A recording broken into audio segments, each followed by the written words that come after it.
नैसर्गिक आपत्ती ओढवली गेली आहे ती सर्वांना माहिती आहे. त्यावर जे राजकारण मॅडमनी चालवलेलं आहे आणि सारखं दोनच लोकांना धारेवर धरलं जात आहे, प्रदेशाध्यक्ष बावनकुळे साहेब यांना आणि आमचे सन्माननीय टेकचंदजी सावरकर साहेब आमदार साहेब यांना. तर मॅडमनी कुठेतरी थांबलं पाहिजे. पूरच परिस्थिती ही कोणाला सांगून येत नाही.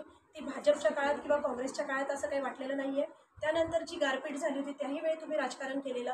प्रत्येक वेळी सोशल मीडियाचा वापर जो तुम्ही करताय तो कधीतरी चांगलाही असू शकतो, तो वाईटही असू शकतो. भावनेच्या ओघात आपण जे दोघांनाही राजीनामे मागितले आहेत ते अत्यंत चुकीचं आहे आणि आम्ही आमच्या भाजपच्या वतीने महिला मुख्यत्वे महिला असून तुम्ही हे असं वागताय त्यामुळे आम्ही तुमचा निषेध करतो. तुम्ही माफी मागावी ही आमची एकच मागणी आहे आणि यापुढं जर काही करायचं आहे तर मॅडम तुम्हाला रिक्वेस्ट आहे की शहानिशा पूर्वी करा. लगेच फोन उचलला आणि लाईव्ह केला आणि लोकांना दिशाभूल करण्याचा जो प्रयत्न चाललाय तो कुठेतरी सगळ्यांना माहिती आहे तुम्ही कुठली तयारी करताय आणि आमच्या शुभेच्छा तुमच्या सोबत आहे.